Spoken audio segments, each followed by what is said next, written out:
Did you know the soldiers and rebels in the Battle of Algiers weren't actors, but real people who lived through the war? Some had held real guns. Some had lost real family. When the cameras rolled, they weren't pretending. They were remembering. This film feels like a news report, raw and urgent, but it was carefully crafted to show both sides of a brutal fight for freedom. It's been studied by armies, banned by governments, and praised by rebels. Let's dive in and discover 20 weird and amazing facts about the Battle of Algiers. Number 20. The entire film was shot like a documentary. On purpose, director Gillo Pontecorvo wanted the Battle of Algiers to feel like real news footage, not a movie. So he used handheld cameras, natural light, and real streets, not sets. He even added grainy film texture in post-production to mimic old newsreels. Most scenes were shot in 1 or 2 takes. If someone flubbed a line, he kept it. It made it feel more human. Soldiers tripped. Civilians blinked in confusion. That rawness is why, even today, some people think it's actual wartime footage. It looked easy, but it was chaos. Number 19. The lead actor was a shoeshiner, not a performer. Brahim Hagiag, who played rebel leader Ali Lapointe, had never acted before. He was a young shoeshiner in Algiers when a casting scout saw him on the street. Pontecorvo liked his quiet intensity. Hagiag didn't memorize lines. He was told the emotion of each scene and reacted naturally. During the rooftop chase, his fear was real. He'd never been that high before. After filming, he returned to his old life, rarely speaking about the movie. He just went back to polishing shoes, forever part of cinema history. That wasn't acting. It was real fear. Number 18. French paratroopers played themselves. Colonel Mathieu, the calm French commander, was played by Jean Martin, a real former French officer. But even wilder, many of the paratroopers surrounding him were actual soldiers who had fought in Algeria. Some had interrogated real rebels. When they reenacted raids and arrests, they used real tactics they'd used years before. Pontecorvo didn't tell the Algerian extras this. Their nervous glances? Not scripted. They knew these men had once hunted people like them. What looked perfect on screen almost went wrong behind the camera. Number 17. The film was banned in France for 5 years. After its release, the French government banned the Battle of Algiers, calling it dangerous and anti-military. Police seized copies.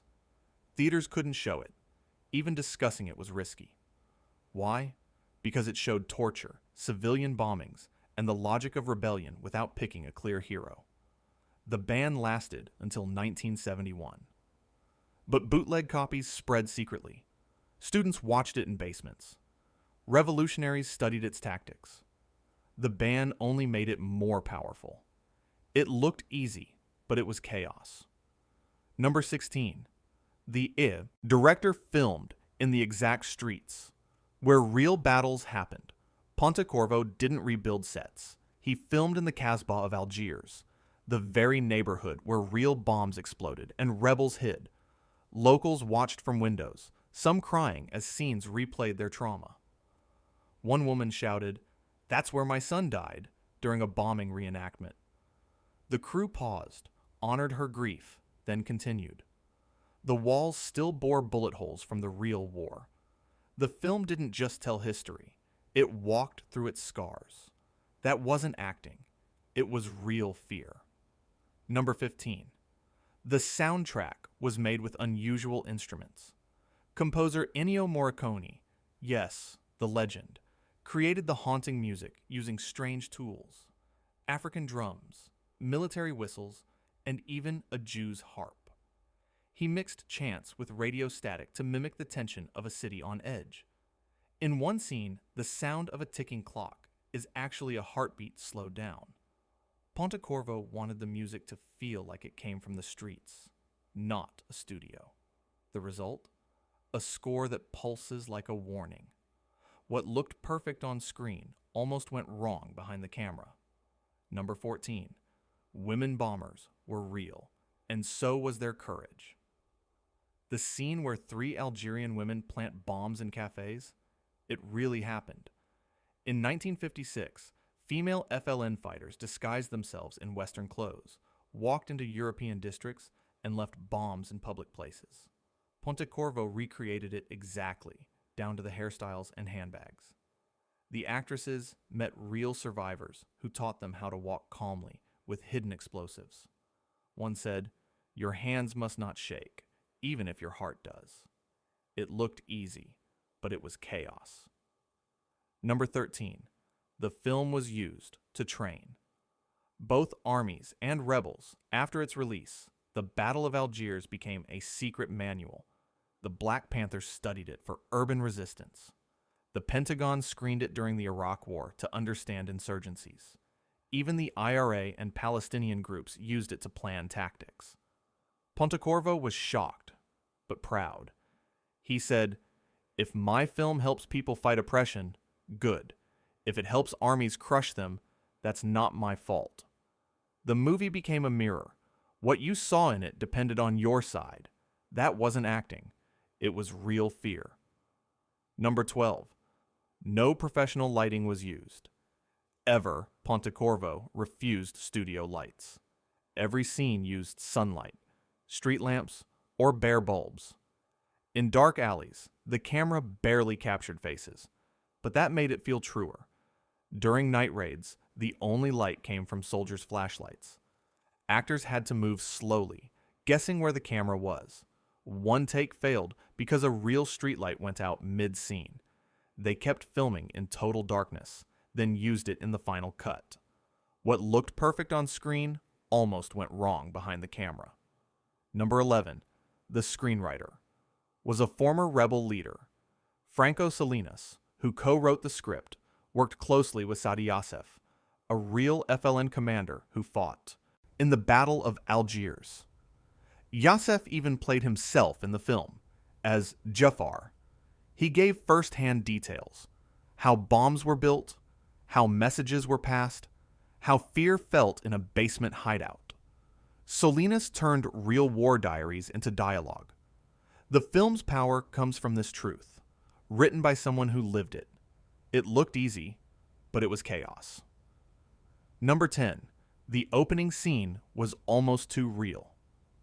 The film begins with Ali Lapointe screaming under torture. To make it authentic, Hagiag was tied to a chair and doused with cold water, but no actual harm was done. Still, his cries echoed through the building.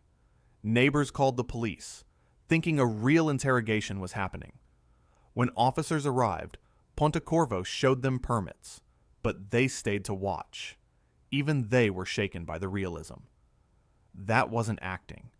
It was real fear. Number 9. The French government tried to stop filming. Though Algeria was independent by 1966, France still had influence. French officials pressured the Algerian government to cancel the film. They called it propaganda, but Algeria's new leaders supported it. They wanted the world to see their struggle. Pontecorvo filmed quickly, often at dawn, to avoid attention. Some scenes were shot in secret, with lookouts posted on rooftops. The film was made like a resistance operation, quiet, fast, and determined. What looked perfect on screen almost went wrong behind the camera. Number 8. The crowd scenes used real locals, thousands of them. When you see masses of people flooding the Casbah, those aren't extras. They're real residents, shopkeepers, grandmothers, school kids, who lived through the war. Pontecorvo asked them to reenact protests they'd joined years before. Many brought their own signs. Some chanted real slogans from 1957. The energy wasn't staged. It was memory. One elder said, "We're not acting, we're remembering." It looked easy, but it was chaos. Number 7. The director was almost arrested. During filming, while shooting a military checkpoint scene, French tourists mistook the fake soldiers for real ones and reported armed rebels to the police. Officers arrived with guns drawn. Pontecorvo had to show his Italian passport and film permits for an hour before they believed him. The incident delayed shooting, but he used the tension in the next scene. The actor's nervous glances? Now you know why. That wasn't acting. It was real fear. Number 6. The film has no main musical theme.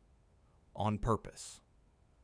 Unlike most movies, the Battle of Algiers has no repeating melody. Morricone used sound like a weapon. Sudden drums for raids, silence for dread, chants for unity. He said, music shouldn't comfort. It should unsettle. In the bombing scenes, there's no score at all. Just screams, glass breaking, and distant sirens. That emptiness makes the horror louder. What looked perfect on screen almost went wrong behind the camera. Number 5. Children were used as real messengers, then and now. In the film, kids run through alleys carrying notes for rebels. That wasn't fiction. During the real battle, children were the safest couriers.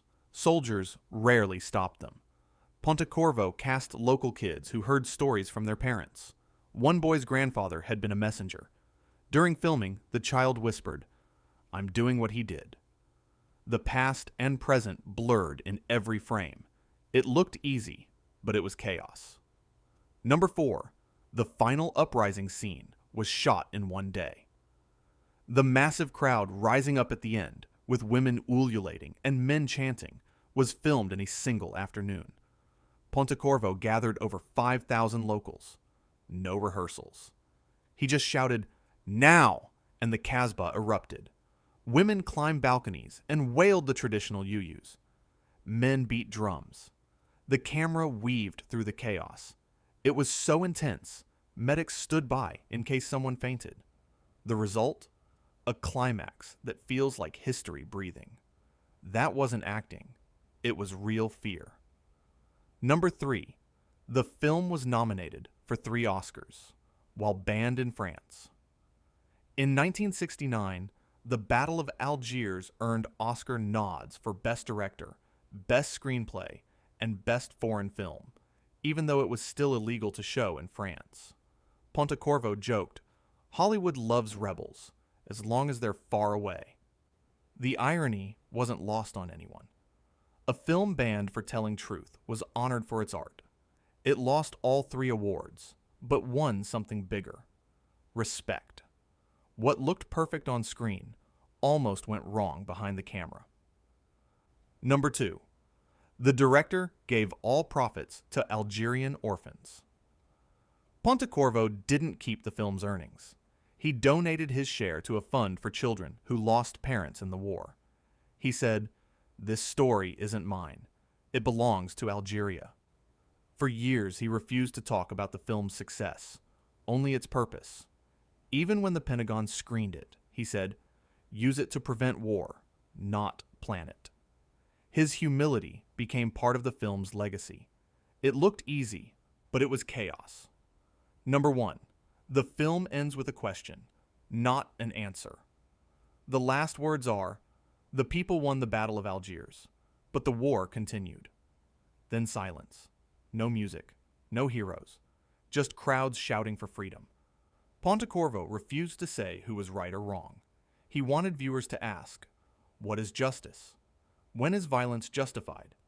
Can peace grow from pain? Over 50 years later, we're still asking. That wasn't acting. It was real fear. Bonus fact: a lost scene showed the aftermath of torture. A deleted sequence showed French soldiers washing blood off their hands after interrogations. Quiet, exhausted, haunted. Pontecorvo cut it because it humanized torturers too much. But he kept the footage. In 2004, it was shown at a film archive in Rome, once. Scholars say it reveals the director's deepest fear, that cruelty lives in all systems, even civilized ones. The scene remains locked away, too honest for easy viewing. Old tools, new magic. The Battle of Algiers isn't just a war film. It's a warning, a mirror, and a prayer. It shows how ordinary people become heroes, or victims, depending on who writes the history. But more than that, it reminds us that freedom is never free, and truth is never simple. In every scream, every silence, every stone thrown, we see the cost of dignity. If you enjoyed these stories, subscribe for more.